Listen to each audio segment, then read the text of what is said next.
नमस्कार साथियों,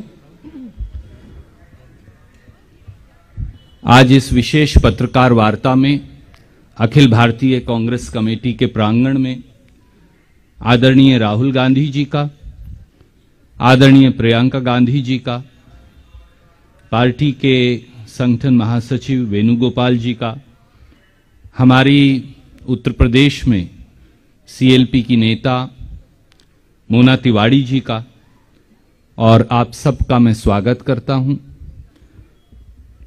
देश में नौजवानों की, उत्तर प्रदेश में नौजवानों की वास्तु स्थिति को लेकर अगर कोई संघर्ष कर रहा है तो प्रियंका जी के नेतृत्व में कांग्रेस पार्टी उत्तर प्रदेश में वो संघर्ष कर रही है। देश में राहुल गांधी जी वो संघर्ष कर रहे हैं और आज एक विशेष दस्तावेज जो इतिहास के पन्नों में अंकित होगा वो लेकर हम आपके बीच में उपस्थित हैं। पर उससे पहले मैं अनुरोध करूंगा, एक छोटा सा इस पूरी हालात को लेकर एक सॉन्ग है, पहले हम वो आपको दिखाएंगे, उसके बाद दस्तावेज का अनावरण होगा और फिर हम अपनी बात रखेंगे। एक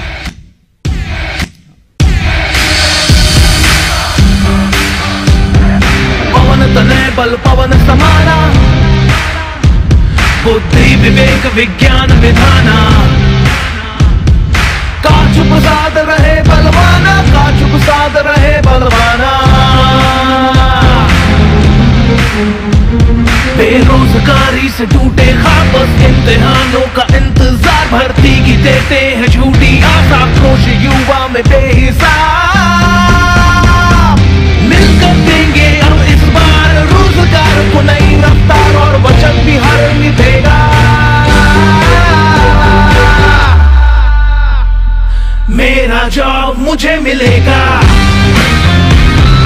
दूर करने सारी भ्रांति, कांग्रेस लाई भक्ति क्रांति, भक्ति क्रांति। मेरा जॉब मुझे मिलेगा,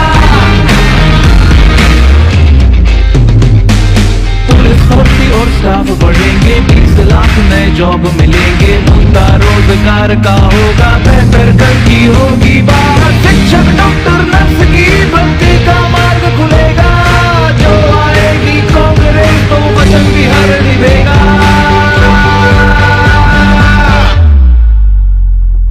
मेरा जॉब मुझे मिलेगा।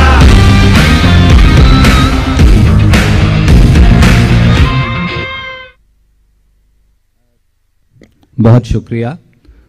इससे पहले कि मैं अनुरोध करूं राहुल जी और प्रियंका जी को कि वो इस दस्तावेज का अनावरण करें, हमारे प्रदेश कांग्रेस कमेटी के जुझारू अध्यक्ष लल्लू जी हमारे बीच में नहीं, क्योंकि वो रास्ते में फॉग के अंदर हैं। मुझे उम्मीद है कि या वो लेट तक पहुंच जाएंगे, नहीं तो उन्होंने मुझे विशेष तौर से दूरभाष पर ये कहा कि मैं आपके समक्ष भी और प्रियंका जी, राहुल जी को भी ये बताऊं कि वो बहुत कीन थे और आज आना चाहते थे, पर क्योंकि रास्ते में वेदर खराब है तो वो पहुंच नहीं पाए। और बगैर किसी विलंब के मैं अनुरोध करूंगा कि अब इस दस्तावेज का अनावरण राहुल गांधी जी और प्रियंका गांधी जी करेंगे।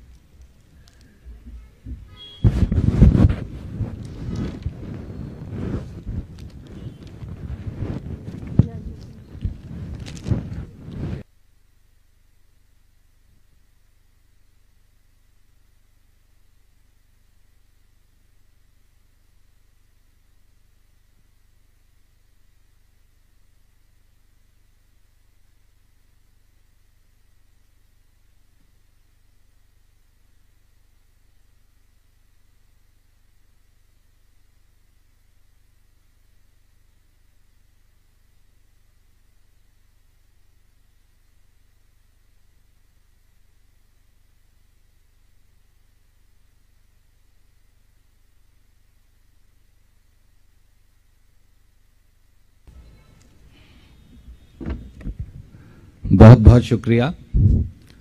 और अब मैं अनुरोध करूंगा, जो देश के नौजवानों के लिए लगातार लड़ाई लड़ते आए हैं, जिन्होंने बगैर किसी डर के और एक संकल्प के साथ इस देश के युवाओं की लड़ाई लगातार लड़ी है। आदरणीय राहुल गांधी जी से कि वो अपनी बात आपके समक्ष रखेंगे। आदरणीय राहुल जी।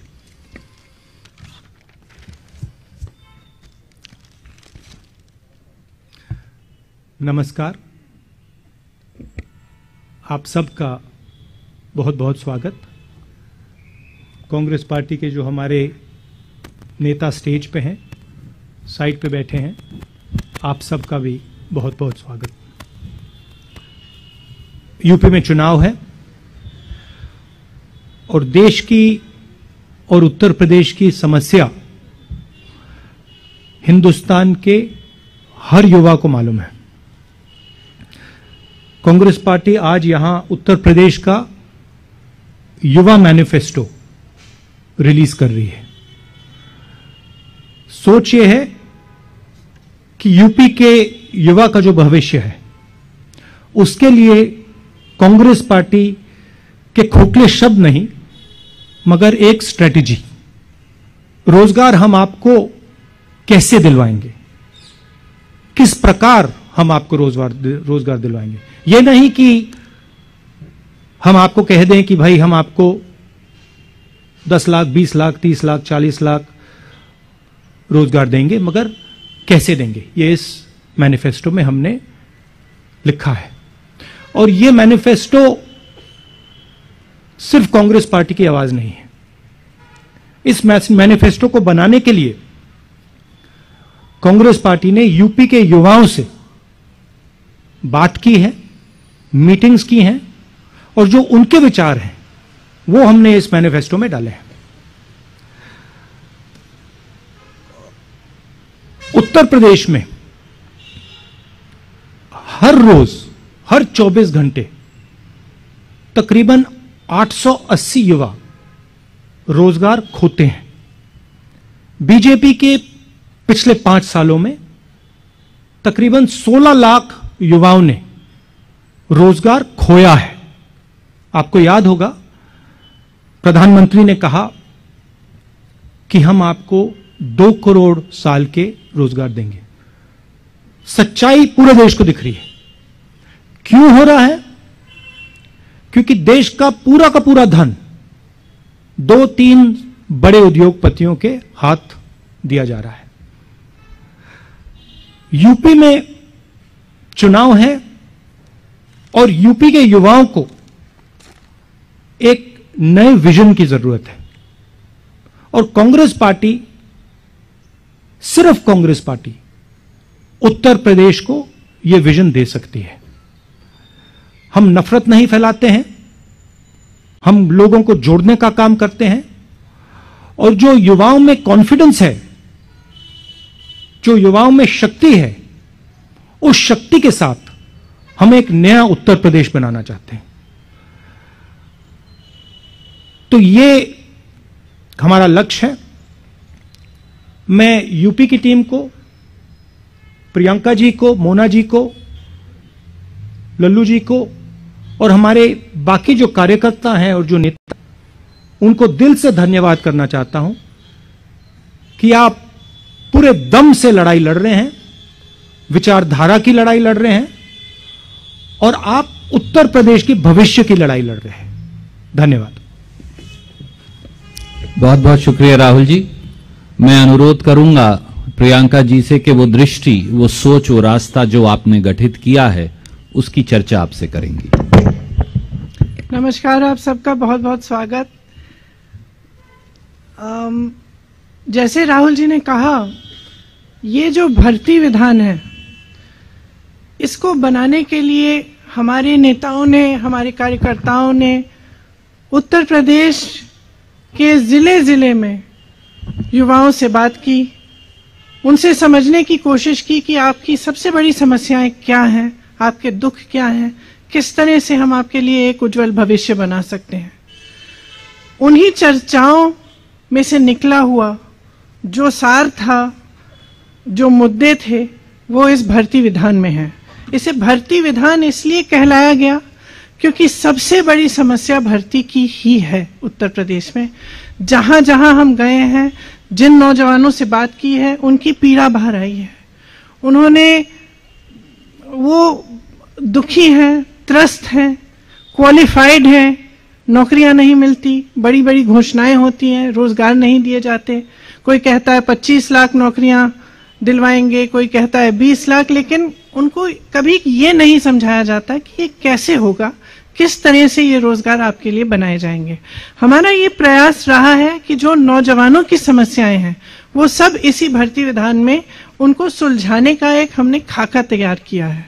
तो इसमें जिस तरह से मैं इसके कुछ डिटेल्स आपको अब दूंगी, जिस तरह से रोजगार की समस्या है, हम कह रहे हैं, कांग्रेस पार्टी ने घोषणा की है कि हम 20 लाख रोजगार दिलवाएंगे, जिसमें से 8 लाख रोजगार जो आरक्षण के प्रावधान है उनके तहत ही महिलाओं को भी मिलेंगे। अब ये कैसे मिलेंगे, ये हमने यहाँ कहा है। हमें मालूम है कि रोजगार के विषय में और खास तौर से भर्ती के विषय में जो परीक्षाएं होती हैं, उनका जो तरीका है, जिस तरह से उनको किया जा रहा है, जितने घोटाले हैं, जिस तरह से पेपर लीक किए जाते हैं, जिस तरह से परीक्षा देने के बाद वो परीक्षा रद्द की जाती है, इससे बहुत ही पीड़ा है नौजवानों में। इसीलिए एक पूरा सेक्शन इस भर्ती विधान में हमने डेडिकेट किया है, इसलिए कि किस तरह से ये परीक्षाएं जो हैं, इनमें जो समस्याएं आ रही हैं, जो घोटाले होने, इनको दूर हम किस तरह से करेंगे। सा जो टूट गया है नौजवानों का सरकार में और इस बात में कि उनको रोजगार मिलेगा, उसको हम किस तरह से अब दोबारा निभा पाए। इस विधान में भविष्य निर्माण के लिए कि अगर कोई युवा अपना बिजनेस शुरू करना चाहता है, छोटा मोटा काम करना चाहता है, उसका कोई हुनर है, उसको कैसे हम बढ़ावा दें, उसको कैसे हम मदद करें, उसका समर्थन कैसे करें, वो भी इसमें एक अलग सेक्शन में है। एक और सेक्शन है भागीदारी। आपको मालूम होगा कि कुछ सालों से उत्तर प्रदेश के विश्वविद्यालय में चुनाव नहीं होते और पूरी तरह से जो भागीदारी है युवाओं की वो नहीं हो रही है। तो इन सब को बातों को एड्रेस करते हुए ये सेक्शन है। और एक आखिरी सेक्शन है जिसमें भलाई की बात की है, जिसमें हमने जो नौजवानों की स्वास्थ्य की समस्याएं हैं और जो रिक्रिएशन की समस्याएं हैं उनको हमने एड्रेस किया है। इनके कुछ डिटेल मैं आपको देना चाह रही हूं। उत्तर प्रदेश में 7 करोड़ युवाओं की आकांक्षाओं का ये दस्तावेज है।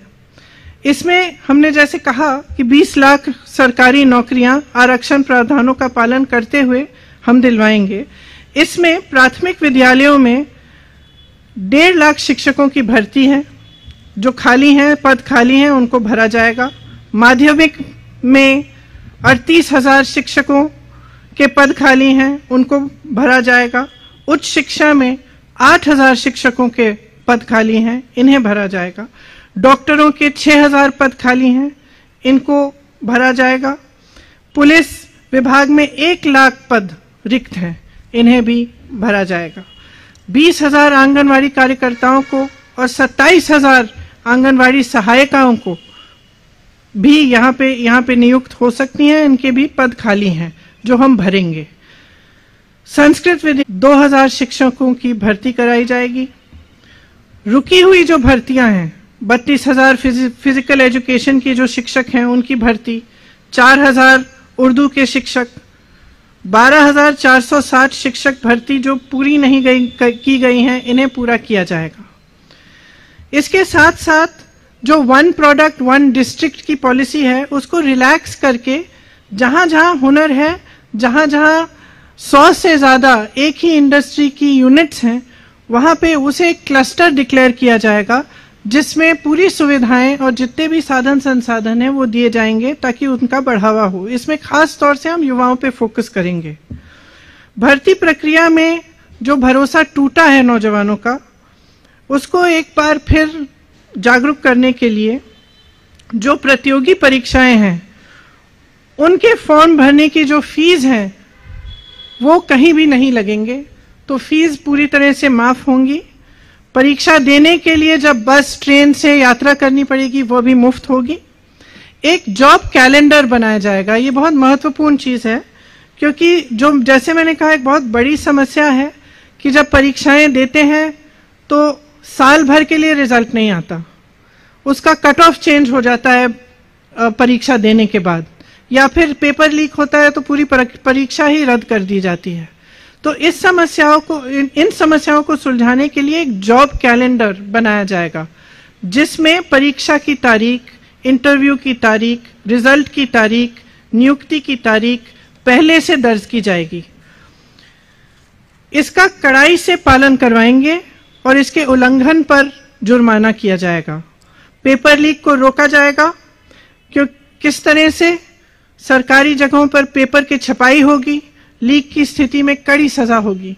तो इसके अलावा भी बहुत ऐसे हमने मुद्दे इस विधान में लिखवाए हैं और हम उनको पूरा करेंगे। जिस तरह से आज जो पेपरों में इतना घोटाला हो रहा है परीक्षाओं में, इसको बंद करने के लिए हम पूरी तरह से अपना प्रयास करेंगे। जो आरक्षण का घोटाला है, जो 69,000 शिक्षक भर्ती का है, उस तरह के घोटालों को रोकने के लिए, आरक्षण को सही से लागू कराने के लिए हर भर्ती के लिए सामाजिक न्याय पर्यवेक्षक और नियमों की अनदेखी पर कड़ी सजा होगी। भविष्य के निर्माण के लिए अच्छी शिक्षा बहुत ही जरूरी होती है। आपको शायद मालूम होगा कि उत्तर प्रदेश सरकार ने शिक्षा की जो बजट है वो कम की है। हम चाहते हैं कि उसको बढ़ाया जाए और अगर हमारी सरकार आएगी तो उसे बढ़ाया जाएगा। ये अच्छे रोजगार के लिए, एक मजबूत भविष्य के लिए एक पहली सीढ़ी है। इसीलिए जो विश्वविद्यालय हैं और कॉलेज हैं, उन सब में libraries, free wifi, lab, hostel, mess, इन सब सुविधाओं को अपग्रेड किया जाएगा। विश्वविद्यालयों और कॉलेज में रोजगार से सीधी जुड़ी प्लेसमेंट सेल होगी, जो एडवांस में होगी। इसी तरह से जब हमने भागीदारी की बात की, तो लोकतंत्र की बहाली और एक इंक्लूसिव प्रक्रिया कराने के लिए सभी कॉलेज और विश्वविद्यालय में छात्रावास चुनाव की बहाली होगी। दलित, ओबीसी, आदिवासी और ईडब्ल्यूएस के लिए प्री और पोस्ट मैट्रिक स्कॉलरशिप समय पर मिले, इसके लिए हमारा पूरा प्रयास होगा। उनका दायरा भी बढ़ाया जाएगा और राशि भी बढ़ाई जाने की हम पूरा प्रयास करेंगे।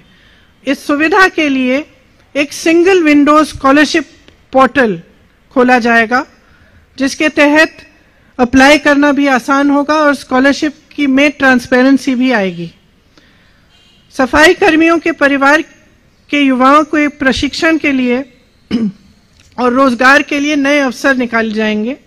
अति पिछड़े समूह और नदी पर निर्भर वर्गों, खासतौर से निषादों, मल्लाहों, इन वर्गों के लिए मत्स्य पालन, नौका व्यवसाय, वाटर स्पोर्ट्स के संबंधित व्यवसायों के लिए विश्व स्तरीय संस्थान बनाई जाएगी। ये क्योंकि जब हम उनसे मिले तो उन्होंने हमको बताया कि जैसे क्रूज शिप्स आ रही हैं, बहुत आधुनिक टाइप्स की जो नदियों पे जो व्यापार हो रहे हैं, उनमें उनकी भागीदारी एकदम खत्म हो गई है, वो कर नहीं पा रहे हैं। तो हमने सोचा कि एक ऐसी संस्थान जिनमें उनको पूरी प्रशिक्षण मिले, उनको इसकी ट्रेनिंग मिले कि किस तरह से वो खुद इन व्यापारों में शामिल हो पाए, इसलिए हमने ये सोचा है। अति पिछड़े समूह को व्यवसाय शुरू करने के लिए 1% की ब्याज पर 5 लाख तक का ऋण मिलेगा।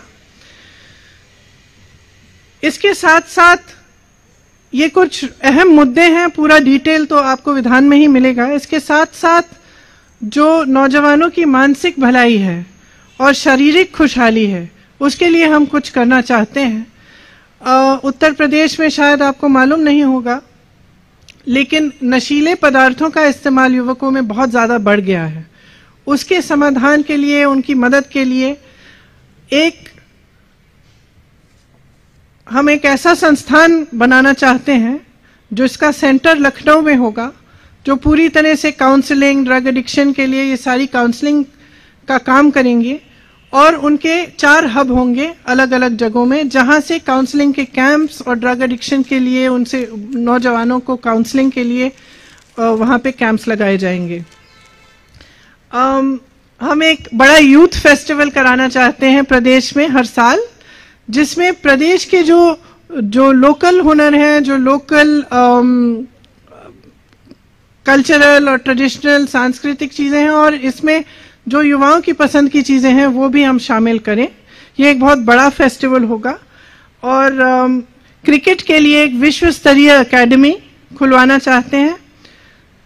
खेलों में स्थानीय कौशल को बढ़ावा देने के लिए एक एकेडमी की स्थापना, लेकिन जो स्थानीय कौशल है, जैसे सोनभद्र में तीरंदाजी है, पश्चिमी उत्तर प्रदेश में कुश्ती बहुत होती है, उस तरह से उन्हीं जोन्स में ऐसी एकेडमीज बनाना जिनसे ये जो स्किल्स हैं इनको बढ़ाया जा सके।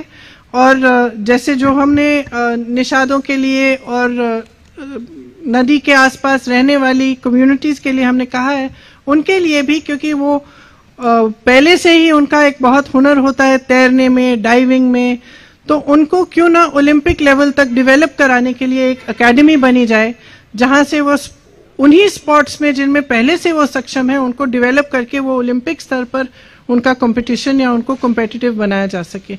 ये सब बातें हैं इस भर्ती विधान में, लेकिन इसके अलावा बहुत और बातें हैं। हमारा प्रयास ये रहा है कि हम प्रचार के समय भी और आगे भविष्य में भी हम नकारात्मक बातों को करने के बजाय प्रदेश के भविष्य के लिए, उनके नौजवानों के भविष्य को बनाने के लिए सकारात्मक बातें करें। हमने जो खाका तैयार किया है ये एक कमिटमेंट है जिसे हम पूरा करेंगे। अगर हमारी सरकार आएगी तो हम पूरा प्रयास करेंगे कि इसमें जो भी लिखा है वो उत्तर प्रदेश के नौजवानों के लिए पूरा करें, ताकि आपकी भविष्य की ठोस बात हो, आपको नकारा नहीं जाए। आज जो प्रचार चल रहा है वो ज्यादातर नकारात्मक प्रचार है या फिर जाति पर आधारित सांप्रदायिक प्रचार है। हम चाहते हैं कि विकास पर बात हो, चुनाव में आपके भविष्य की बात हो और आपका भविष्य उज्जवल बने। इसी के साथ शायद मैं सुरजेवाला जी अगर कुछ प्रश्न। बहुत बहुत शुक्रिया प्रियंका जी। एक नए रास्ते की शुरुआत उत्तर प्रदेश में कांग्रेस पार्टी कर रही है, जो पूरे देश को रास्ता दिखाएगी। अब हम आपके प्रश्न लेंगे। Can we begin with PTI, mister Sanjeev.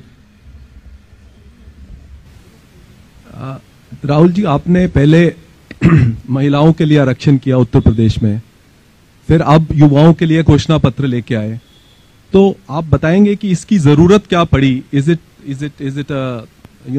It a way to find new political space in Uttar Pradesh, और as Randeep ji said it's a new beginning, मतलब राजनीतिक जमीन खोजने की जरूरत पड़ रही है क्या?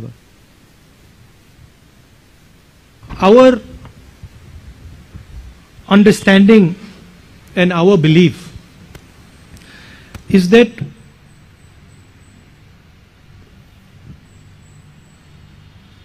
India requires a new vision. The vision that was proposed by the BJP in 2014 has completely failed. It's a disaster.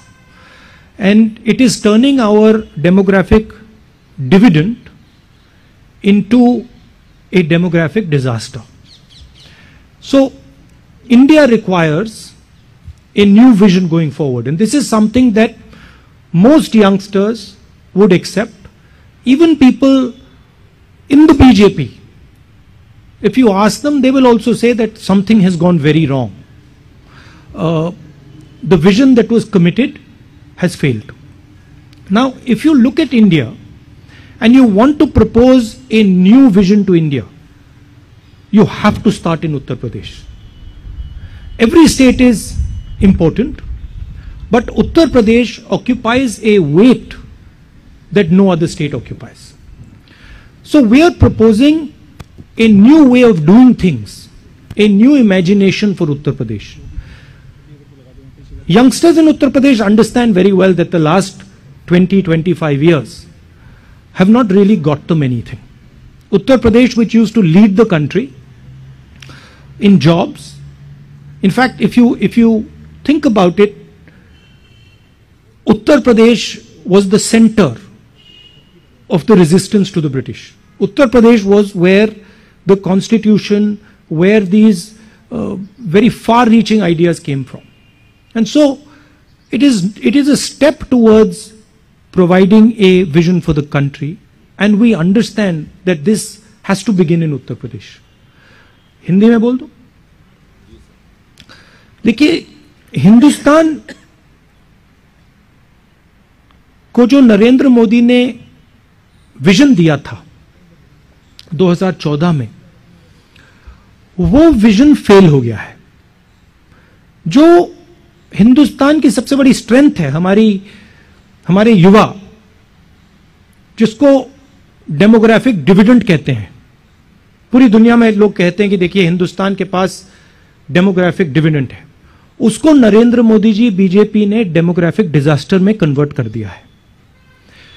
Hindustan को एक नए दृष्टिकोण की, एक नई विजन की जरूरत है. हिंदुस्तान को विजन कांग्रेस पार्टी ही दे सकती है. छोटी छोटी पार्टियां नहीं दे सकती. और बीजेपी का जो विजन है वो देश का विजन नहीं है. वो पूरे देश को दिख रहा है. अगर आप कहें कि भाई हम आपको विजन देना चाहते हैं और फिर आपने 40 साल में सबसे ज्यादा बेरोजगारी पैदा कर दी, तो देश का विजन नहीं हो सकता है.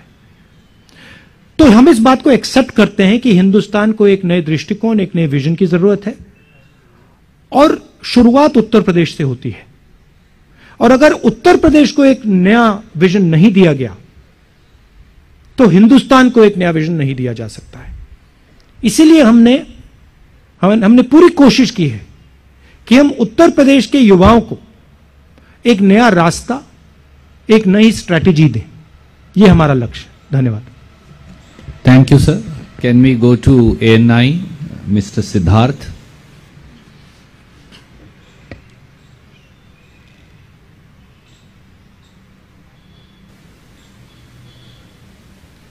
माइक ऑन कर दीजिए प्लीज. हेलो.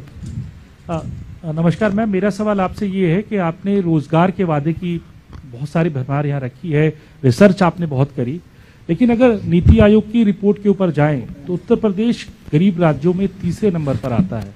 और प्रायोरिटीज उत्तर प्रदेश के अंदर और भी बहुत हैं, किसानों की है और सब बात है. तो कैसे आप लोग पैसा इकट्ठा कर पाएंगे, कैसे इस चीज को मीट कर पाएंगे?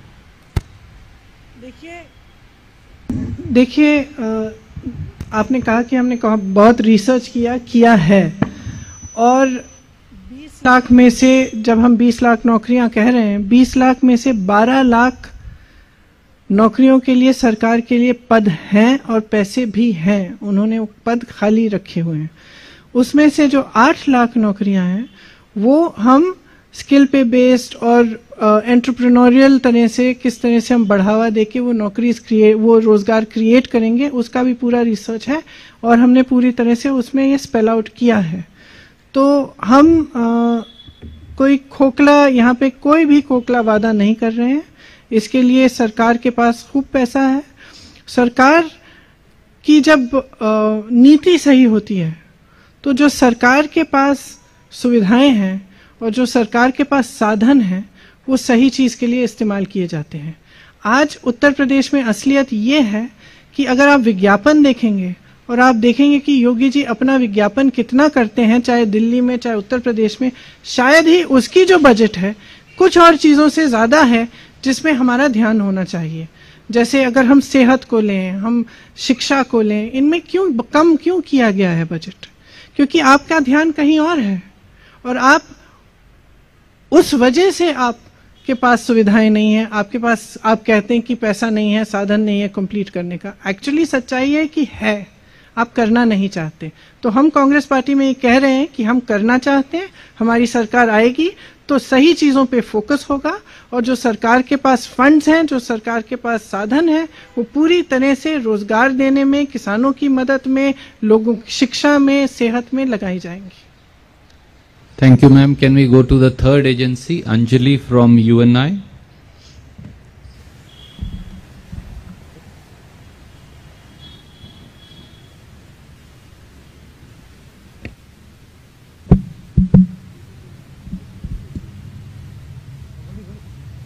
hear from UNI? Can you hear?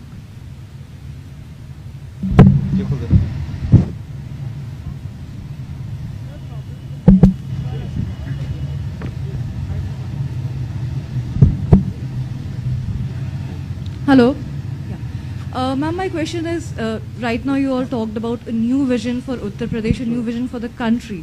The kind of situation that is arising in the polls, everyone is looking at Uttar Pradesh with very keen interest what is going to happen, because somewhere everyone is expecting it will also show us what will happen in the next Lok Sabha elections.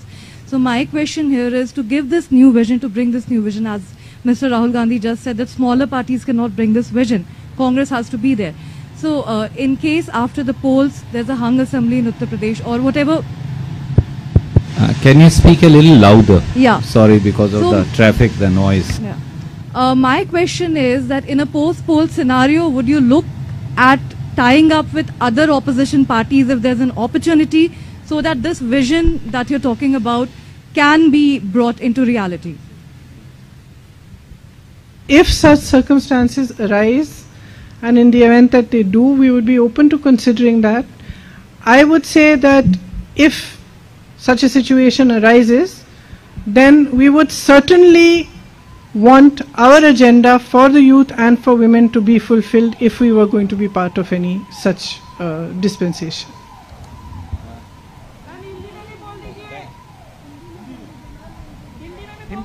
ठीक है. नहीं, आपने पूछा कि हम चुनाव के बाद अगर किसी अन्य पार्टियों को समर्थन देकर सरकार में शामिल होना चाहेंगे, तो मेरा जवाब ये है कि जब ऐसी परिस्थितियां आएंगी तब ये तय किया जाएगा. लेकिन अगर ऐसी परिस्थिति आई भी और हम किसी गठबंधन की सरकार में शामिल हों या कुछ ऐसा हम सपोर्ट दें, तो हम चाहेंगे कि जो हमने एजेंडा महिलाओं के लिए और युवाओं के लिए यहाँ पे हमने जो आप सबको बताया है, जो हमारा एजेंडा है, वो हम पूरा कराएंगे. तो हम चाहेंगे कि वो एजेंडा पूरा हो, और वो एक कंडीशन शायद होगा हमारा, खास तौर से महिलाओं वाला. Thank you ma'am. Can we go to Dainik Jagran, mister Sanjay Mishra. Priyanka ji, Uttar Pradesh में नौकरी पाना वाकई इस समय बहुत मुश्किल है. खास करके कई बार पेपर लीक हो जाते हैं, परीक्षा रद्द हो जाती है. आपने बताया कि अभी विधान लॉन्च किया है, तो क्या आप लोगों ने ये पहले किसी कांग्रेस शासित राज्य में प्रयोग करना मुनासिब नहीं समझा, ताकि एक और आप यूपी को दिखा सकते थे कि हम एक करके एक साक्ष्य दिखा सकते थे. दूसरा सवाल इसी से आप ही से जुड़ा है. आपने, राहुल जी ने कहा कि यूपी एक नई दृष्टि देगी और नया आयाम लेंगे, तो क्या प्रियंका जी नया आयाम देने के लिए नेतृत्व भी नया होना चाहिए? तो दो लोग जो सत्ता के वहां दावेदार हैं वो चुनाव लड़ रहे हैं, तो आप नया आयाम देने के लिए क्या चुनाव लड़ेंगी यूपी में अभी, और कहां से लड़ेंगी? अगर ये तय होगा और जब तय होगा तो आपको पता चल जाएगा. अभी तक ये हमने तय नहीं किया है. आपने जो कांग्रेस के प्रदेशों में के बारे में आपने जो मुद्दा उठाया, अगर आप कांग्रेस के प्रदेश के रिकॉर्ड देखेंगे तो आप उत्तर प्रदेश से कहीं बेहतर हैं रोजगार में, और ये प्रयास किए गए हैं कांग्रेस के प्रदेशों में. और कई ऐसी चीज़ें हैं जो हमने भी अपने विधान में, चाहे वो युवा विधान हो, भर्ती विधान हो, चाहे वो शक्ति विधान हो महिलाओं के लिए, कई ऐसी चीज़ें हैं जिनकी प्रेरणा हमारे अपने प्रदेशों से आई है. तो हमने ये प्रयास किए हैं, इसीलिए हम ठोस तरह से कह सकते हैं कि हम ये उत्तर प्रदेश में लागू कर पाएंगे. और इसके अलावा जो यूपीए की सरकारें रही हैं, इनका जो रोजगार का रिकॉर्ड है वो कहीं बेहतर था ये भाजपा की सरकार से. तो हम अनुभव, जो हमारी पार्टी में अनुभव है, उसको ही लेकर हम आगे बढ़ रहे हैं, और उन्हीं से हम प्रेरणा लेकर हमने ये विधान बनाए हैं. Thank you ma'am. Can I just say something? Yes sir. देखिए, रोजगार की बात पर, रोजगार कहां से पैदा होता है, कैसे बनता है? दो एरियाज होते हैं. एक होता है सरकारी नौकरियां, दूसरा होता है प्राइवेट सेक्टर। सरकारी नौकरियों के बारे में आप किसी भी कांग्रेस के स्टेट को देख लीजिए और जनरली आपको दिखेगा कि हम ज्यादा से ज्यादा नौकरियां कमिट करते हैं और दिलवाते हैं। और दूसरी बात, जो प्राइवेट की बात हुई, रोजगार स्मॉल और मीडियम बिजनेसेस से आता है, रोजगार बड़े बड़े बिजनेसेस से कम आता है। बीजेपी की स्ट्रेटेजी, और आप ये किसी भी दुकानदार से पूछ लीजिए, किसी भी ज्वेलर से पूछ लीजिए, किसी भी छोटे व्यापारी से पूछ लीजिए, बीजेपी की स्ट्रेटेजी छोटे व्यापारी को खत्म करने की है। डिमोनेटाइजेशन, गलत जीएसटी, कोरोना के समय उनके सब एक्शंस, मजदूरों के साथ उन्होंने जो कोरोना में किया, इन सब एक्शंस का लक्ष्य स्मॉल एंड मीडियम बिजनेस की रीढ़ की हड्डी को तोड़ने का है और हिंदुस्तान को 5-10 मोनोपोलिस्ट के हवाले कर देने का है। कांग्रेस पार्टी ये नहीं करती है। कांग्रेस पार्टी बैलेंस करके आगे बढ़ती है। हम छोटे व्यापारियों को, स्मॉल मीडियम बिजनेसेस की रक्षा करते हैं, उनके लिए इंसेंटिव्स क्रिएट करते हैं और उनसे रोजगार पैदा करते हैं, और जो लार्ज बिजनेसेस हैं उनकी भी हम मदद करते हैं। अब मैं यूपी का आपको उदाहरण देना चाहता हूं जो इनके मैनिफेस्टो में है।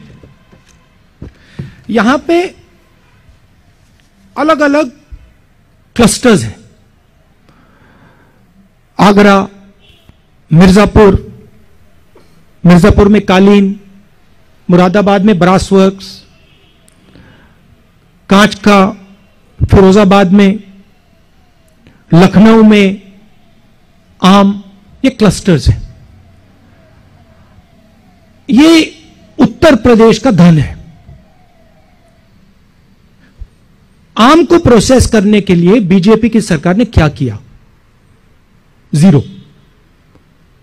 ब्रासवेयर को डेवलप करने के लिए बीजेपी की सरकार ने क्या किया? जीरो। ये सब क्लस्टर्स को आप देख लीजिए, ये यूपी की शक्ति है। हम इन क्लस्टर्स को अनलॉक करना चाहते हैं। हम इन क्लस्टर्स में जो छोटे व्यापारी हैं, स्मॉल मीडियम इंडस्ट्री है, उनकी मदद करना चाहते हैं और इन क्लस्टर्स के थ्रू हम यूपी को रोजगार दिलवाना चाहते हैं। बीजेपी यह काम कर नहीं सकती और करना नहीं चाहती। बीजेपी 2-3 उद्योगपतियों को बड़े बड़े कॉन्ट्रैक्ट्स पकड़ाना चाहती है। यह फर्क है। तो आपने कहा कि हमारे स्टेट्स से हमने कौन से उदाहरण लिए हैं। प्रियंका जी ने आपको समझाया कि हमने अलग अलग उदाहरण अलग अलग स्टेट से लिए, मगर मैं आपको कह रहा हूं कि अगर आपकी सेंट्रल स्ट्रेटजी, आपकी नीयत ही गलत है, तो आप रोजगार पैदा ही नहीं कर सकते हो। और अगर आप आज देखें कि 14 करोड़ हिंदुस्तान के युवाओं ने रोजगार खोया है, इसका कारण डिमोनेटाइजेशन, गलत जीएसटी और कोरोना के समय जो सरकार ने एक्शंस लिए वो है। और कांग्रेस पार्टी इस तरीके का काम कभी नहीं कर सकती। Thank you. Thank you sir. Ashish from ABP. Thank you Randeep ji. Good afternoon ma'am. Good afternoon sir. मेरा सवाल आप दोनों से ही है, राहुल जी और प्रियंका जी। घोषणा में आपने अपने इस घोषणा पत्र में बड़े बड़े वादे किए हैं। कांग्रेस का ये कमिटमेंट, राहुल जी, जो बातें आप अभी कर रहे थे, ये हमेशा से रहा है, रहा होगा भी। इसके बावजूद 32 साल से सर वहां पर आप सरकार में नहीं हैं। संगठन को भी कमजोर माना जाता है। फिर भी प्रियंका जी के नेतृत्व में बड़े बड़े दावे किए जा रहे हैं। मेरा सवाल ये है कि ये आपका कमिटमेंट है या अपनी रेलेवेंस ढूंढने की कोशिश है?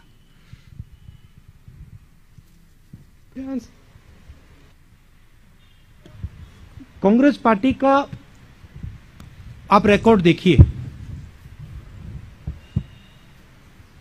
किसी भी स्टेट में देखिए, नेशनल लेवल पे देखिए, जो यूपीए के समय इकोनॉमी की हालत थी, जो रोजगार की सिचुएशन थी, उसको आप कंपेयर कीजिए। एनडीए बीजेपी की सरकार से आप कंपेयर कीजिए। जो कांग्रेस पार्टी ने उत्तर प्रदेश के लिए किया था उसको आप स्टडी कीजिए। जब हम दिल्ली में थे तब जो हमने उत्तर प्रदेश के लिए किया था उसको आप स्टडी कीजिए। तो हम यूपी को एक रास्ता दिखा रहे हैं। यूपी से हम एक प्रकार से बातचीत, यूपी के युवाओं के साथ हम बातचीत करके मिलकर एक विजन बना रहे हैं। यह हमारा कमिटमेंट भी है और ये इससे हमें रेलेवेंस भी मिलेगी और मिलती है। Thank you, sir. Priyanka ji has told me that we need to go back to more women journalists, so I'm going to go to Vijay Lakshmi. She is sitting right at the back and has been raising her hand.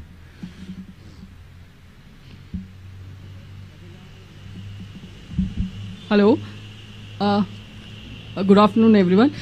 मैं यही जानना चाह रही थी ma'am, आपने जवाब दिया जब आपसे पूछा कि क्या आप चेहरा होंगी या आप मुखर तरीके से आगे होंगी, लेकिन आपने अभी तक कोई क्लियर कट जवाब दिया नहीं। आप हमेशा कहती हैं जब टाइम आएगा तो बताएंगे। क्या बिना चेहरे के, क्योंकि पंजाब में हम देख रहे हैं कांग्रेस कह रही है कलेक्टिव लीडरशिप में कांग्रेस पार्टी जाएगी, क्या किस मुख्यमंत्री के चेहरे को लेकर अक्सर सवाल उठते रहते हैं? आपको किसी और का चेहरा दिख रहा है जी यूपी में कांग्रेस पार्टी की तरफ से? जी, तो फिर तो आप ही चेहरा है मतलब? अब दिख तो रहा है ना सब जगह मेरा चेहरा। जी, ठीक है। Thank you, ma'am. Can we go to Mohit Dubey from News Nation?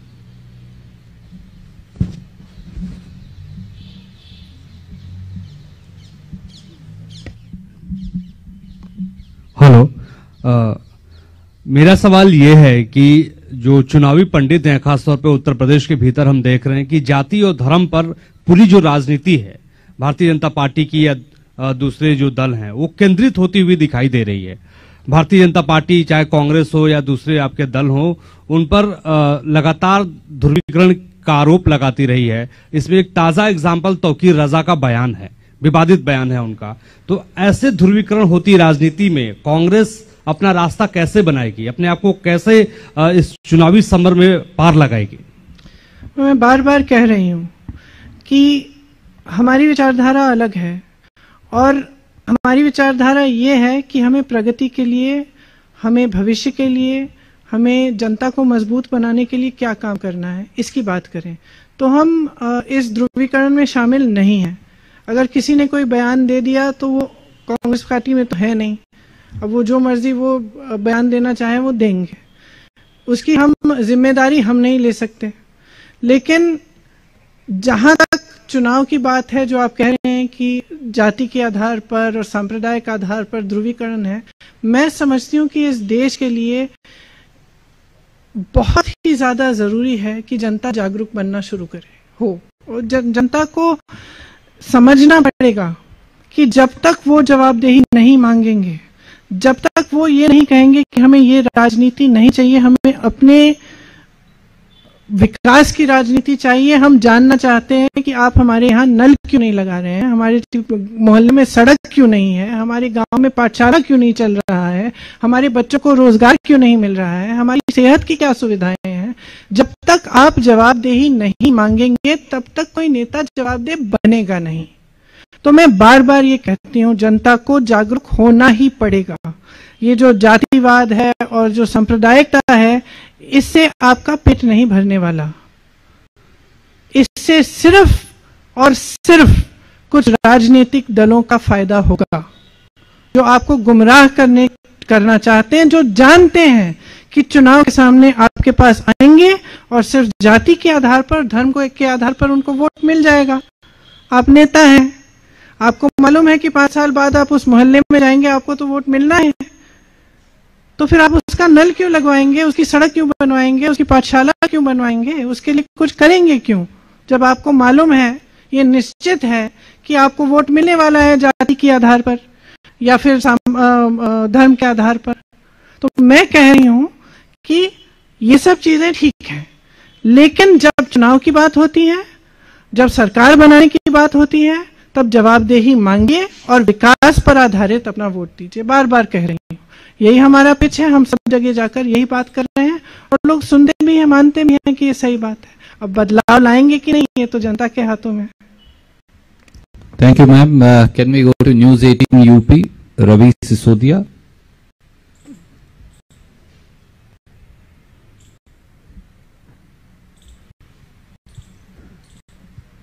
Hello ma'am, hello ma'am, Covid से पहले आपने बड़ी बड़ी रैलियां भी की, बड़े प्रचार भी हुए थे उत्तर प्रदेश में। अब जिस तरह से कई रिस्ट्रिक्शंस हैं कोविड को लेकर, तो कांग्रेस कितनी तैयार है डिजिटली, क्या वर्चुअल रैली को लेकर किस तरह की तैयारियां हैं मैम?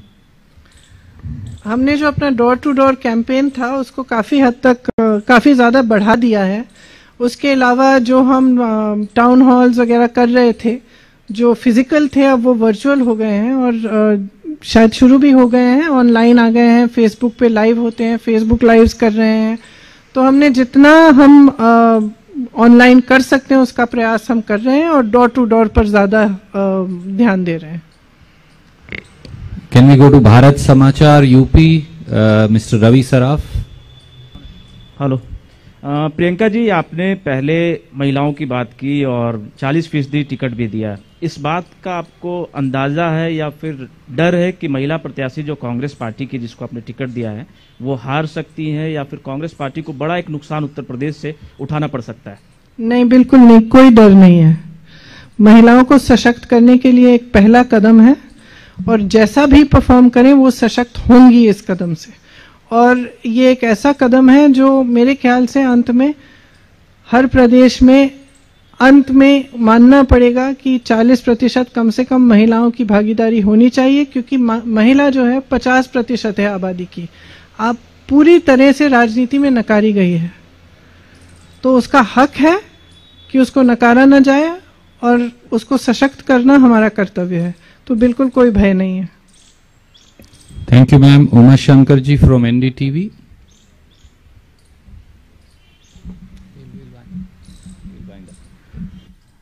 प्रियंका, आप यूपी के जरिए, प्रियंका और राहुल आप दोनों यूपी के जरिए देश और प्रदेश बदलने की बात कर रहे हैं, लेकिन जो युवाओं को, खासतौर पे महिलाओं को जो तरजीह आपने यूपी में दिया है, बाकी के चुनावी राज्यों में वो तरजीह क्यों नहीं? खासतौर पे उत्तराखंड हो या पंजाब हो, वहां पे महिलाओं पे इस तरह का फोकस आपका क्यों नहीं है?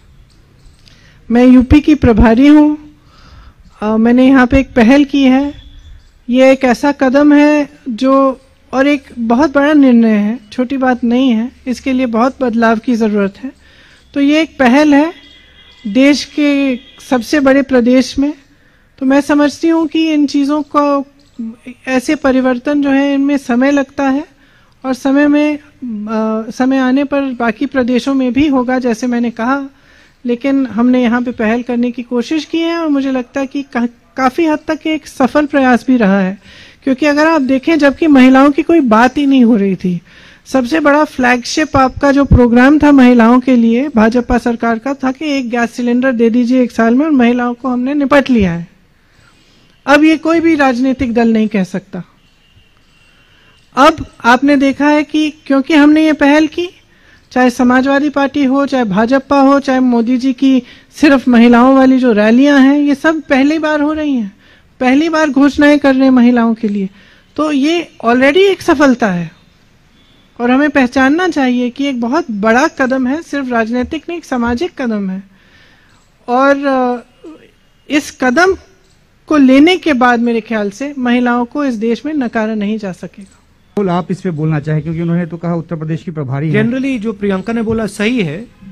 ये एक कॉन्सेप्ट है, इसको हम टेस्ट कर रहे हैं।